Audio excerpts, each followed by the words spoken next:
Well, thank you for joining us today. This isn't a formal press conference by any means, but I know there are a lot of questions with things that occurred over the weekend, and want to make sure we can get as many answers as we can, knowing that some things I'll be able to share today and some things we will share as we're able to as soon as possible.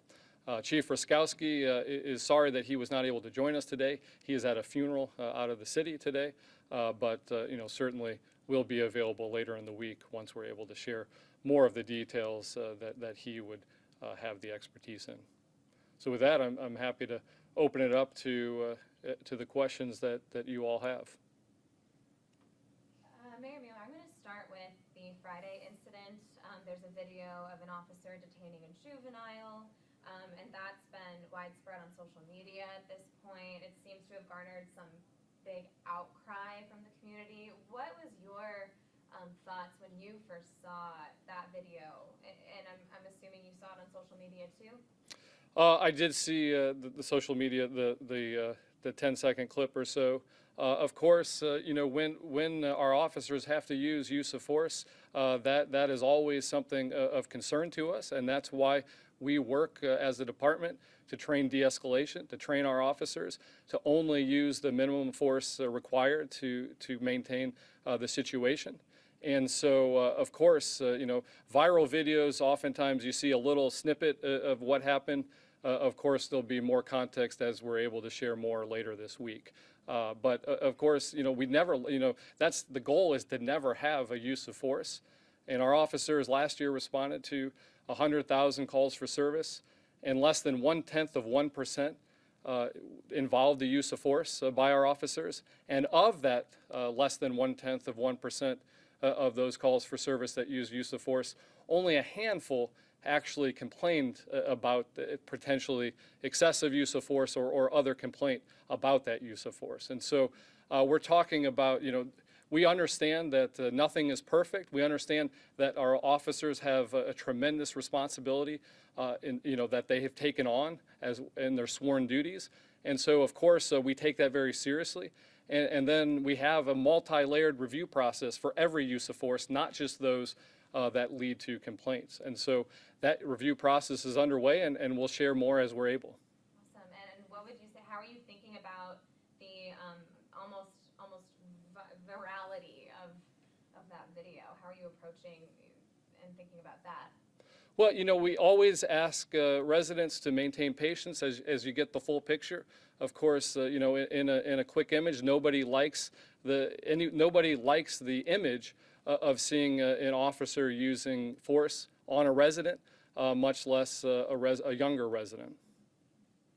What's the status of the officer, and then also as a review board? Like, is this like an emergency? They're going to have a meeting soon on it, or the official review board? I mean, like I said, we have a multi-layered process, and so we're under that process now. So there's the process of within our department, our internal affairs group, and then there's also this parallel process with the Civilian Review Board. I have not heard that we're going to go outside of the normal process for this incident, either us or the Civilian Review Board. Is there a status on the officer? Or? The officer is still active, from my understanding. Okay. Are you able to? Go ahead. I'm sorry. Is there any message to the community as they're, we're seeing all these reactions from them? Any message, specifically geared towards them and understanding that, something it is being reviewed, but like you said, people just have to be patient and specific? Yeah, absolutely. I mean, like I said, you can look at the statistics and you can say, very few, it's very rare where use of force is necessary in all of the calls for service. And of those use of forces, it's even rarer that there is a complaint associated with that use of force. And so, it's something, but, we can point the statistics, but that's not comforting to those who encounter perhaps how they perceive a use of force in a negative way. And so, that's something, like I said, we emphasize with our officers to de-escalate whenever possible and to use the minimum amount of force necessary to get a situation under control. That's why we focus on that so much. And in the cases that we do, we review every incident thoroughly. Are you able, Mayor, to confirm either the age or identity of, the age or the gender of the juvenile? I'm not ready to disclose that right now. I mean, I think you've covered it and generally gotten it about right. Okay. Is there anything with the narrative of events that you were able to tell us from Friday? Like I said, I'm not going to speak to the specifics here right now. We're working to get all the information out as soon as possible. Hopefully later this week, maybe even next couple days. But by the end of this week, we hope to be able to share more of these details about this particular incident. Okay, and I have one more question on this matter before we move on. The Fraternal Order of Police Lodge 36, they had a response to the video, and they used the words, "This video is gaslighting." How are you thinking about that response, and did you think that that was an appropriate response? Well, I mean, there are frustrations. Our community is made up of a lot of different perspectives. And I would say from our officers' perspective, there's frustration when they go through this training, they feel like they're doing things the right way, and a 10-second video seems to undermine all of the work that they do in the community. And so, they have that frustration. Obviously, there are many members of our community that have frustration of, is that, this looks to them to be something that's inappropriate. And so, there are in a range of perspectives in between. There are those in the community that say, we're not doing enough as a city, as a department, to maintain disorderly conduct, even by juveniles. And then there are others saying that maybe we're doing too much, and there are those who think maybe we're doing things just about right. And so there is a wide range of perspectives, but I'd say, from the FOP president's perspective, he's sharing his frustration that they're trying to do a difficult job, and in his mind, perhaps being judged prematurely and unfairly. And you have full confidence in the review process? That's why we have a comprehensive review process to make sure that facts and evidence go into making a final determination. Are you good on that? Now, speaking towards the violence from over the weekend, obviously 2 juveniles hit by gun violence, a 12-year-old boy and an 8-year-old girl. Kind of just speak just to the nature of just hearing that in general in our community, as well as the other incidents that occurred as well. Yeah, I mean, it's terrible to see victims, particularly young victims of violence. Most violence is senseless, and I could tell you similarly, I could tell you statistics that gun violence is still down, but to the families impacted by the violence, it's no consolation to them that we're still down from previous years. Particularly with the kids, all of these cases have personal stories, and there are different things that lead up to how they become victims, and so there's not one specific thing that you can tie a thread through of how to prevent incidents like this from happening going forward, or even always why did this individual get hit. I will say when you see, particularly younger and younger victims of gun violence, it's, most violence is senseless. This, particularly the one last night, was particularly senseless. And so there are a number of things that we can do as a city. First and foremost, if you go back to some, the incident earlier in the weekend, make sure that your kids aren't around guns. I mean, that's a similar. Lock up your guns. Keep kids from being involved with other folks with guns.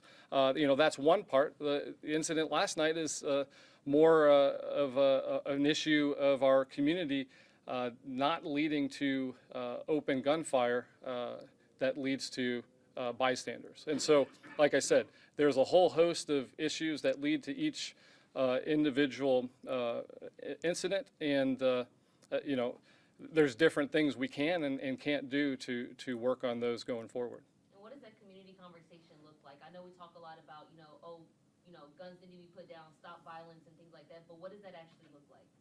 Well, so I mean, some of the policies that have been proposed and moved forward is making availability of lock boxes to lock up the guns, but some of it also involves in making sure parents or guardians are aware of where their children are, who they're hanging out with, and if they have guns. And so that really is a different, longer term issue in terms of making sure that we're keeping the guns out of our kids in particular.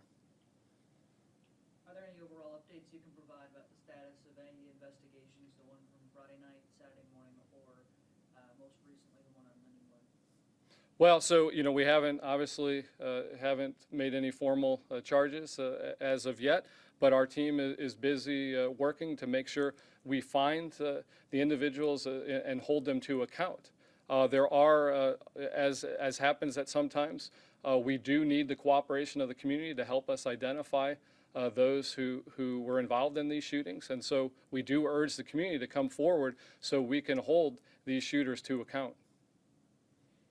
Mayor, we covered your last public safety quarterly update, and crime has been trending down in the city, and that's been a big win for law enforcement. This weekend was particularly violent. It's very sad. How are you thinking about that, and how do you think that the city can go back on track to this overall downward trend? Well, I mean, that's obviously the hope, and both our department as well as our group violence intervention team are working hard to make sure that we go back to a more peaceful city that we all know we deserve and that we all want to get to. Are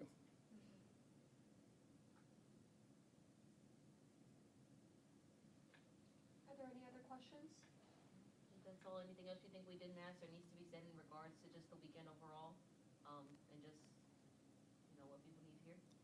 Well, we're in back to school, the season of getting back to school, and of course the summer is coming toward an end, and so that is unfortunately something we do see. Violence tends to tick up during the summer months when it's warmer, and part of that is just a lot of this violence is driven by interpersonal relationships, interpersonal issues, and in the summer months, for whatever reason, they're more likely to encounter each other, perhaps in a more accidental setting, and something could set them off, and then unfortunately guns come out. So we are hoping that as we get back to school, we move into fall, that we will see the traditional falling of violence in the community. And Mayor, this might be a very basic question, but why did you feel it was important to make yourself available to the media today to address all of the things that we are addressing this afternoon? Well, there's a whole host of things going on, and there are a lot of issues. I think in particular, the incident last night in particular was just heartbreaking to see a tragedy of a young child being victim to senseless gun violence. This is like I said, there's a story, a personal story to every victim, to every shooter. But this one last night is particularly heartbreaking because it appears to be wrong place, wrong time. Any other questions?